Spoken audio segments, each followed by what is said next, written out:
اس لیے کہ جو قوانین قدرت کے تحت کائنات کا نظام وہ اس لیے جن قوانین قدرت کے تحت کائنات کا نظام چلتا ہے، انہی قوانین کے تحت انسانی جسم کا نظام بھی چلتا ہے، اور انسانی جسم میں بھی تحریک، تحلیل، تسکین کی تینوں صورتیں وقوع پذیر ہوتی رہتی ہیں۔ خشکی سے مفرد اعضاء میں تحریک جی کچھ کہہ رہی ہیں کوئی؟ جی، خشکی سے مفرد اعضاء میں تحریک پیدا ہوتی ہے، گرمی سے مفرد اعضاء میں تحلیل پیدا ہوتی ہے، اور طری سے مفرد اعضاء میں تسکین پیدا ہوتی ہے۔ جی، یعنی کہ اگر خشکی ہوگی تو تحریک پیدا کرے گی، اور گرمی ہوگی تو اس سے تحلیل پیدا ہوگی، اور طری ہوگی تو اس سے تسکین ہوگی۔ جی جی فرمائیے۔ ایک منٹ بات سنیے گا بھائی، دیگر حضرات اپنے مائک کو بند کر لیں تاکہ آواز صاف آئے۔ جی السلام علیکم۔ وعلیکم السلام ورحمۃ اللہ۔ حضرت مجھے بتائیے، جیسے یہ ہے خشکی سے مفرد اعضاء میں تحریک پیدا ہوتی ہے، جی تو جیسے اعصاب میں کیا ہے، چونکہ طری سے ہے وہ معاملہ، تو اب اس میں اگر آواز بھائی دیگر حضرات اپنے مائک کو بند کر لیں میرے بھائیوں، دیگر حضرات اپنے سبھی مائک کو بند کریں۔ آپ ہی انمیوٹ کرتے پوروں کے مائک۔ مثل میں میری یہ کتاب کھلی ہوئی ہے، اگر انمیوٹ کروں گا تو کتاب کی اسکرین ہٹ جائے گی۔ یہ وہ سب لوگ بول رہے ایک ساتھ۔ جی جی، میں پوچھ رہا تھا کہ جیسے خشکی سے مفرد اعضاء میں تحریک پیدا ہوتی ہے، جی تو جیسے اعصاب میں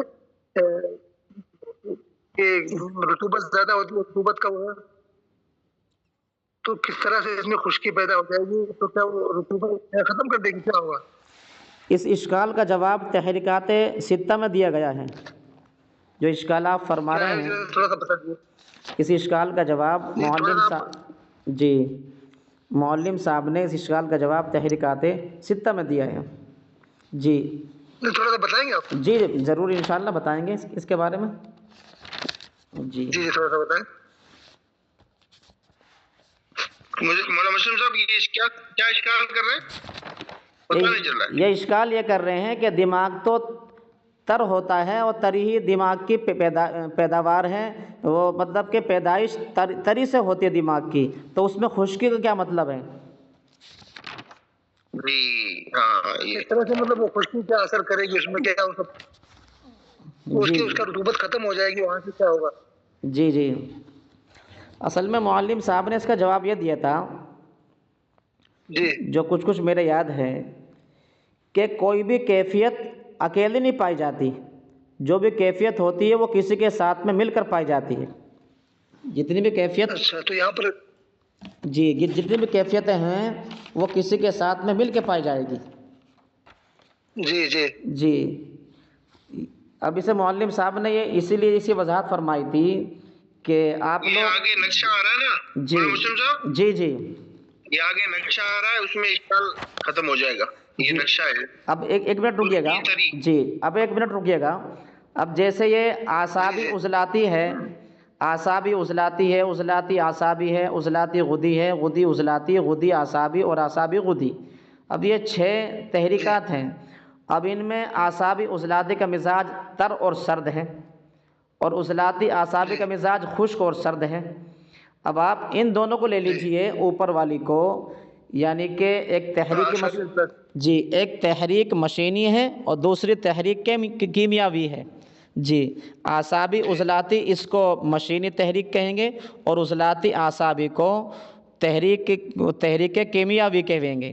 جی تو اعصاب کا مزاج ہوتا ہے تر، عضلات کا مزاج، اب پہلے اوپر والی لے لیجئے، اعصابی عضلاتی، جی اعصابی عضلاتی کو لیجئے، اعصاب کا مزاج ہوتا ہے تر، اور عضلات کا مزاج ہوتا ہے خشک، ہوتا ہے نہیں؟ جی ٹھیک ہے۔ عضلات کا مزاج ہوتا ہے خشک، اور لیکن معلم صاحب نے یہاں لکھوایا ہے ہمیں تر اور سرد لکھوایا، یعنی کہ تر اور سرد۔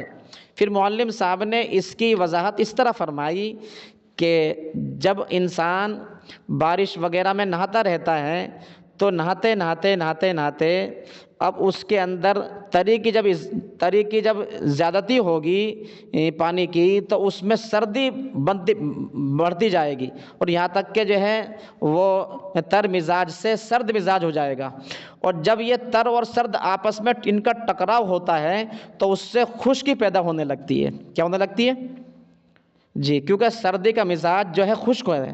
سردی کا مزاج کیا ہے جی سردی کا مزاج کیا ہوتا ہے؟ خشک ہے۔ جب سردی کا مزاج خشک ہے اور عضلات کا مزاج بھی خشک ہے اور سردی کا مزاج بھی خشک ہے، تو لہذا اسے اعصابی عضلاتی تحریک کو، جو تحریک مشینی ہے، اس کو سرد لکھتے ہیں، لیکن اس کا مزاج جب یہ زیادہ بڑھ جاتی ہے، یعنی کہ سردی زیادہ بڑھ جاتی ہے، تو وہ اپنی اصلی حالت میں آ جاتی ہے، یعنی کہ وہ تری پر غالب آ کر وہ خشک مزاج بن جاتا ہے، تو اس لیے اعصاب میں خشکی پیدا ہو جاتی ہے۔ جی کچھ سمجھ میں آیا جی؟ ٹھیک، یہ بات تو سمجھ میں آ گئی۔ نہیں یہ تو صحیح ہے، لیکن یہ پوچھنا چاہ رہا ہوں میں جی کیا جو ہے اعصاب میں جو رطوبت ہے تری وہ ختم ہو جاتی ہے؟ نہیں، تری باقی رہتی ہے، اعصاب میں تری باقی رہتی ہے، لیکن اس کی صفت جو ہے وہ جیسے مثال کے طور پر گرمی ہے، جب گرمی میں برستی ہے بارش، تو بارش کی ایک حد ہوتی ہے برسنے کی، تو اس کی وجہ سے سردی مطلب کہ سردی نہیں لگتی، آدمی بارش میں نہاتا بھی ہے، پانی میں جو ہے گھنٹوں گھنٹوں کھیلتا رہتا ہے، نہاتا رہتا ہے، بڑھتا رہتا ہے، اس کے ہاتھ ٹھٹرتے نہیں ہیں۔ لیکن جب سردی آ جاتی ہے، اگر گرم پانی میں اس نے اپنا ہاتھ دھو لیے، تو جب تک گرم پانی کی حرارت اس کے اندر موجود رہے گی تب تک اس کے ہاتھ گرم رہیں گے، اور اس کے بعد میں اس کے ہاتھ ٹھنڈے، جب سردی چل رہی ہے ٹھنڈے ہوتے ہوتے یہاں تک کہ سرد ہو جائیں گے، برف کی طرح ٹھنڈے ہو جائیں گے اس کے ہاتھ۔ تو اس طرح اس کی جو ہے تری باقی رہتی دماغ کی، لیکن اس پر جو ہے خشکی غالب آ جاتی ہے۔ جی خشکی تو جی گویا کہ مطلب ہے تو تری موجود رہتی ہے اعصاب میں، جی جی خشکی غالب آ جاتی ہے۔ جی جی جی وہاں مسلم صاحب مجھے کچھ اس طرح یاد آ رہا ہے جی بتائیے۔ کہ مشینی تحریک کو کیمیاوی تحریک سے بدلنا ہے۔ جی مثلاً اعصاب میں تری ہے جی اور عضلات میں جی خشکی ہو، جی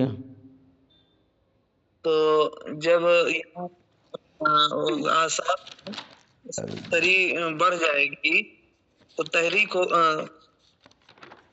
تحریک مانی جائے گی۔ کسی چیز کی زیادتی کی وجہ سے تحریک ہوتی ہے نا۔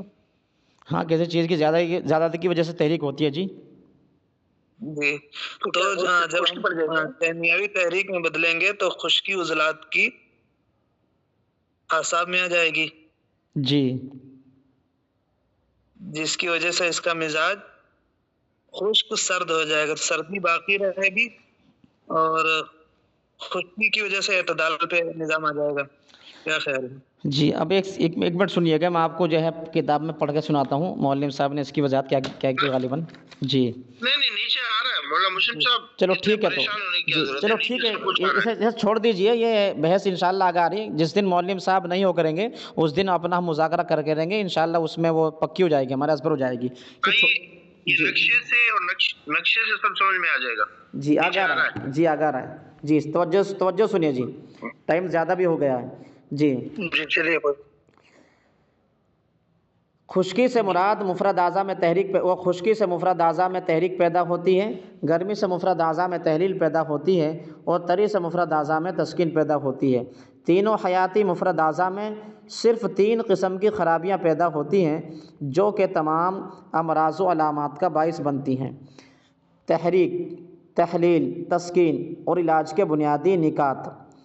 جس مفرد عضو میں تحریک یعنی خشکی ہوگی اس میں تحلیل یعنی گرمی پیدا کر دی جائے گی۔ جس مفرد عضو میں تحریک یعنی خشکی ہوگی اس میں تحلیل یعنی گرمی پیدا کر دی جائے گی، جس سے تحریک یعنی خشکی ختم ہو جائے گی۔ اسی طرح جس مفرد عضو میں تحلیل یعنی گرمی ہوگی اس میں تسکین یعنی تری پیدا کر دی جائے گی، جس سے تحلیل یعنی گرمی ختم ہو جائے گی۔ اسی طرح جس مفرد عضو میں تسکین یعنی تری ہوگی اس میں تحریک یعنی خشکی پیدا کر دی جائے گی، جس سے تسکین یعنی تری ختم ہو جائے گی۔ جی مولانا مسعود صاحب اب جی یہ آ گئی نا، دیکھو تحریک میں خشکی سردی دو چیزیں آ گئی، جی دو کیفیتیں. جی جی اب جو اشکال کر رہے تھے وہ نقشے سے ان کو سمجھا دو آپ. جی جی میں سمجھا رہا ہوں. اب ایک بات کا خیال رکھیے گا جی، کہ علاج تحریک کا ہی ہوگا، علاج تحریک کا ہی ہوگا. اور جب تحریک کا علاج کریں گے تو تحریک کی جگہ تحلیل چلی جائے گی، اور تحلیل کی جگہ تسکین آ جائے گی، اور تسکین کی جگہ تحریک آ جائے گی. اور ہم یہ علاج جب تک کرتے رہنا جب تک ان کی چکری گھومنی بند نہ ہو جائے، جب تک ان کی چکری گھومنی بند نہ ہو جائے، یعنی تینوں عضو اپنے اعتدال پر نہ آ جائے. یعنی تحریک سے تحریک ختم ہو جائے، تسکین سے تسکین ختم ہو جائے، اور اس سے تحلیل سے تحلیل ختم ہو جائے. یعنی ہم اپنا علاج کا جو ہمارا علاج میں مد نظر رہے گا وہ تحریک والا عضو رہے گا. اگر تحریک عضلات میں ہے تو عضلات کی تحریک کا علاج ہوگا. جو دوائیں عضلات کی تحریک کو ختم کرنے کے لیے دی جاتی ہیں وہ استعمال ہوں گی. اسی طرح اگر تحریک غدی نظام میں ہے تو پھر جو ہے غدی والی تحریک کو ختم کرنے والی دوائیں دی جائے گی، یعنی کہ گرم دوائیں دی جائیں گی اس کو، تاکہ وہ گھل جائے اور تحریک ختم ہو جائے. پھر اسی طریقے سے اعصاب میں اگر تحریک ہے تو وہاں سے گرم دوائیں دی جا کر وہاں سے تحلیل پیدا کی جائے گی تاکہ وہ اس کا نظام اپنی حالت پر آ جائے. اگر تحریک کا نظام کسی بھی جگہ اپنی اصلی حالت پر آ گیا تو انشاءاللہ سارا نظام پھر درست ہو جائے گا. لیکن اگر تحریک کا نظام جی، اگر تحریک اعصاب میں ہم نے تحریک کا علاج شروع کیا لیکن وہ تحریک اعصاب سے نکل کر گدی میں آ جائے یا عضلات میں آ جائے تو پھر اب ہم وہیں چلے جائیں گے. یعنی کہ اس مطمع نظر ہمارا تحریک رہے گا، وہ تحریک جدھر بھی گھومے ہمیں ادھر ہی علاج کے لیے گھومنا ہے اور دوڑنا ہے. اب تحریک ختم ہو گئی اگر تینوں اعضاء میں سے تو یہ سمجھیے تینوں اعضاء اپنی اصلی حالت پر اعتدال پر آ جائیں گے. بس یہ سمجھ لیجئے. اس میں یہ نقشے میں یہ وضاحت بتائی ہے معلم صاحب نے. جی، اعصابی تحریک، عضلاتی تسکین اور غدی تحلیل. اس میں پہلے اعصابی تحریک ہے اور اعصابی تحریک ہے، اور یہ خشکی سردی اس میں پائی جاتی ہے تحریک میں جب خشکی غالب ہو جائے گی. جی، اسی طرح پھر عضلات کا نمبر آتا ہے. جی، عضلات میں جس وقت اعصاب میں تحریک ہوگی تو عضلات میں تسکین ہوگی، اور تسکین کا مطلب ہے یعنی عضلات کے اندر تری اور سردی کی زیادتی ہوگی. اسی طرح جب اعصاب میں تحریک ہوگی تو غدد میں تحلیل ہوگی، یعنی غدد کے اندر گرمی خشکی کی زیادتی ہوگی. جی، اب میں اس میں آپ اسے سمجھ لیجئے. مثال کے طور پر ہم اعصاب کا علاج کر رہے ہیں تحریک کا، اعصاب میں تحریک ہے. جب ہم نے اعصاب کا علاج کیا تحریک کا، اتفاق ایسا ہوا کہ اعصاب کی تحریک نکل کر عضلات میں آ گئی، یا اعصاب کی تحریک نکل کر عضلات سے جو ہے عضلات میں آئی، پھر عضلات سے گدی میں یعنی کہ گدی میں آ گئی. تو اسی طرح میں تحریک کا ہی علاج کرنا ہوگا. جب تحریک ختم ہو جائے گی تو سمجھو سارے مفرد اعضاء اپنی اصلی حالت پر حد اعتدال پر آ جائیں گے تو علاج مکمل ہو جائے گا مریض کا.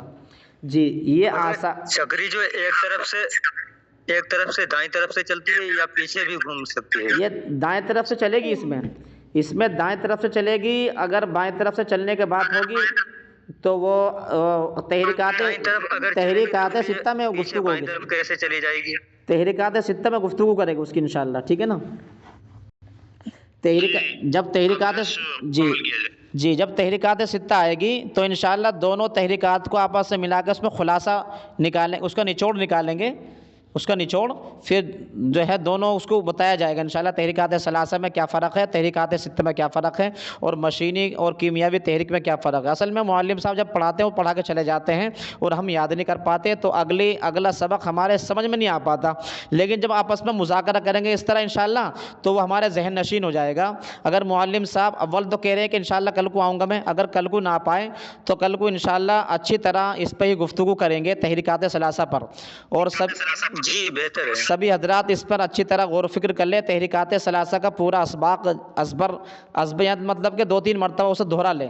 زیادہ اس میں صفحات نہیں ہے تحریکات ثلاثہ میں. 5ویں سبق میں 1 3 4 5 یعنی کہ 6، اس میں سمجھو کہ 9-10 اس میں صفحات ہیں، تقریباً 9-10 صفحات ہیں، اور آپ اسے جو ہے اگر 2 مرتبہ پڑھ لیں گے تو انشاءاللہ آپ کے جو ہے تکرار میں بڑی آسانی ہوگی سمجھنے میں اور سمجھانے میں۔ اور جو حضرات جو ہے سمجھ کے نہیں آتے یا پڑھ کے مطالعہ کر کے نہیں آتے، ان کے لیے دشواریاں کھڑی ہوتی ہیں، اور پھر وہ دشواریاں بڑھتی چلی جاتی ہیں، اور سبق کے اور ان کے درمیان میں ایک سد قرنین کھڑی ہو جاتی ہے۔ جی اب اسی طرح جی اسی طرح آئی عضلات تحریک۔ جی اعصاب جی فرمائیے کیا کہہ رہے ہیں؟ یہ تینوں نقشے برابر سامنے رکھیں گے نا تب یہ چیز سمجھ آئے گی، یعنی ہاں چھوٹے کیجیے، چھوٹے بس اتنے چھوٹے ہو رہے ہیں حضرت یہ تینوں نقشے برابر جی، چھوٹے بس اتنے ہی ہو رہے ہیں۔ اچھا یہ اتنے ہی ہو رہے ہیں کیا؟ جی اور چھوٹے نہیں ہو رہے، بس اتنے چھوٹے ہو رہے ہیں۔ جی اب یہ اسی سے تو اس میں جی فرمائیے، جی میں کہنا چاہ رہا ہوں یہ ایک تو اس میں ارے بتائیے نا بار اب بار، دیکھو مولانا مسلم صاحب اس میں اچھا کچھ تو بولیے۔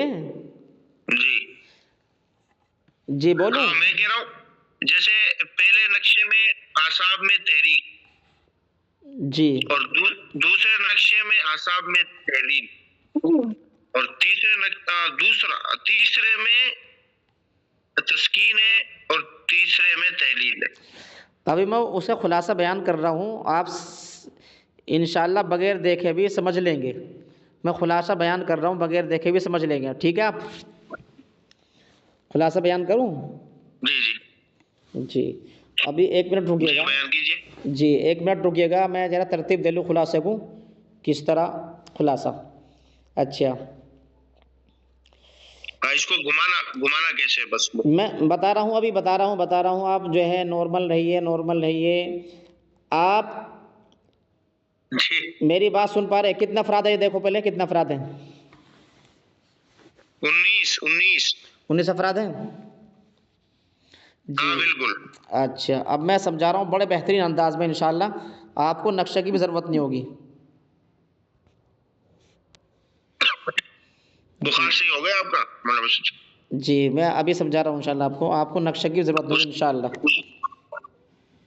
بھائی اس میں 2-3 لوگ تو ایسے ہی مائک کھولے ہوئے ہیں، یہ کیوں نہیں بند کر رہے مائک؟ بھائی مائک بند کر لیجیے آپ توجہ سے سنیے گا، ادھر دیکھیے گا مجھے۔ میری انگلی نظر آ رہی ہے آپ کو؟ جی آ رہی ہے۔ میں نے کون سی انگلی بند کر رکھی؟ نیچے کی کن کی انگلی سے اوپر والی انگلی دونوں ہاتھ کی بند کر رکھی ہے، دونوں ہاتھ کی انگلی بند کرو آپ، اس طرح ایک ہاتھ کی انگلی بند کرو، انگوٹھا اور شہادت کی اور بیچ والی انگلی کھولو۔ میری انگلی دکھ رہی ہے آپ کو؟ جی ہاں دکھ رہی ہے۔ جی دکھ رہی ہے میری انگلی 3 دونوں ہاتھ میں؟ جی دکھ رہی ہے۔ دونوں ہاتھ میں اس طرح کرو، 2 انگلی بند کرو اور 3 انگلی کھولو۔ سبھی حضرات کھولو، کھولی؟ اچھا ایک منٹ ہاں کھولی۔ سبھی حضرات کھولے اپنی، پھر اسی طرح دوسرے ہاتھ کی بھی کھولیں۔ جی کھول لی دوسرے ہاتھ کی بھی۔ اب انگوٹھا اور بیچ کی انگلی آپس میں ملا دیں۔ انگوٹھا اور بیچ کی انگلی اچھا ملا دیا، دونوں ملا دی، اور اب شہادت کی انگلی ملا دے بیچ میں۔ جی ملا دی۔ اب سبھی حضرات اس طرح نقشہ بن گیا۔ یہ شہادت کی انگلی جو اوپر کی ہے یہ سمجھیے یہ ہے اعصاب جی، اور یہ بیچ کی انگلی جو مل رہی ہے آپس میں وسطیٰ، یہ ہے عضلات، اور یہ انگوٹھا جو مل رہا ہے یہ ہے گدد۔ نظر آ رہا ہے؟ جی یہ ہے گدد، بالکل نظر آ رہا ہے۔ جی تو تحریک آپ کے اعصاب میں اوپر ہے، یعنی شہادت کی انگلی میں، جو میری انگلی کر رہی حرکت نظر آ رہی؟ جی آ رہی ہے۔ شہادت کی انگلی میری حرکت کر رہی ہے، دیکھو کر رہی ہے؟ جی بالکل۔ جی تو اعصاب میں تحریک ہے۔ جس وقت اعصاب میں تحریک ہوگی تو عضلات میں تسکین ہوگی اور غدد میں تحلیل ہوگی۔ ٹھیک ہے جی، جی یہ پہلا نقشہ جی بالکل جی۔ دوسرا نقشہ یہ ہے جی، بن گیا نقشہ۔ جی، اب یہ ایسے گھما لو، ایسے اگر گھمانا چاہو تو آپ نہیں اب گھمانا کیسے وہ بتاؤ۔ نہیں، اگر اسے گھمانا چاہو تو اسے گھما لو، یہ شہادت کی انگلی اپنی پیشانی کی طرف کر لو، یعنی کہ اپنی ناک کی طرف۔ ایک منٹ جی، اچھا اگر اسے شہادت کی انگلی پیشانی کی طرف آ گئی۔ اگر اسے گھمانا چاہے تو گھما لو، ٹھیک ہے۔ ورنہ تو ایسی سیدھی رکھو، گھمانے کی کوئی ضرورت نہیں ہے، سیدھی رکھو جی۔ تو پہلے نقشے میں اعصاب میں تحریک ہے، یعنی کہ شہادت کی انگلی میں، اور ہمارے جو ہے وسطی یعنی بیچ کی انگلی میں تسکین ہے، اور انگوٹھے میں تحلیل ہے۔ تو جی، تو اب دوسرے نقشے میں آئے گی عضلات میں تحریک، اور یعنی انگوٹھے میں آئے گی ہماری تسکین، اور اعصاب میں آئے گی ہماری تحلیل، ٹھیک ہے، سمجھ رہے نہیں؟ اور تیسرے نقشے میں آئے گی گدد میں آئے گی تحریک یعنی انگوٹھے میں، اور اعصاب میں آئے گی تسکین، اور عضلات میں آئے گی تحلیل۔ تو یہ نقشہ ہم نے انگلیوں سے بنا کر آپ کو دکھا دیا، انشاءاللہ یہ اس کو جو ہے سمجھ لیجیے، ذہن نشین کر لیجیے پورے اس کا جو ہے سبق کا۔ جی مولانا اس کو گھمانا کیسے، وہ سمجھ گئے، باقی اس کو گھمانا وہ سمجھا دو۔ میں تو اسے گھمانے کی بات بتا رہا تھا، اسے گھمانا ضروری نہیں ہے، سمجھا رہا تھا میں تو آپ کو کہ جی سمجھا کہ اگر اسے ایسا کر لیں گے تحریک، اصل میں تحریک کو اوپر رکھنا چاہ رہا تھا، تحریک کو میں اوپر رکھنا چاہ رہا تھا جی۔ تو تحریک کو اوپر نہ رکھیے، وہ تو معلم صاحب نے نقشے بنا دیے، ورنہ 3 نقشوں کی حاجت اور ضرورت نہیں تھی، اور ضرورت تھی تو معلم صاحب نے بنا دیا، تو ویسے گھما رہا اس کو ویسے ہی۔ ہاں تو اب آپ اسے سمجھ لیجئے، ہاں تو یہ نقشہ ہوگا جی جی ٹھیک ہے، مکمل کیا جائے جی ٹھیک ہے، بس اختتام کیا جائے۔ ہاں دیکھتی رہ جائے، ماشاءاللہ آپ لوگوں نے بڑا ساتھ دیا، اور کچھ باقی آپ لوگوں کی ذرا نوازش ہے بڑی جی، میں آپ لوگوں کا بہت شکر گزار ہوں، آپ لوگوں نے اتنا ٹائم دیا مجھے پوچھنا ہو جی۔ اب کچھ پوچھنا چاہے تو پوچھ لیجئے۔ اور آپ کی طبیعت اس میں تحریک ختم ہو گئی؟ وہ میری اصل میں کل عضلات میں تحریک تھی، پھر صبح جو ہے اعصاب تحریک ہو گئی اور میں پریشان ہو گیا، اب میں نے اسے عضلات کی تحریک ختم کر کے اسے عضلات میں تحریک ہوئی تو وہ تحریک ختم کری تو وہ اتفاق سے کود کر اعصاب میں چلی گئی، تو اعصاب کی تحریک ختم کری تو وہ کود کر جگر میں آ گئی، اب جگر کی مشین تیز ہو گئی، وہ کھانا جلدی ہضم ہو گیا میرا وہ جی گڑبڑ چل رہی تھی اصل میں کچھ ایسے ہی۔ اور یہ تحریک آپ نے بغیر دوا کے ختم کی؟ بے شک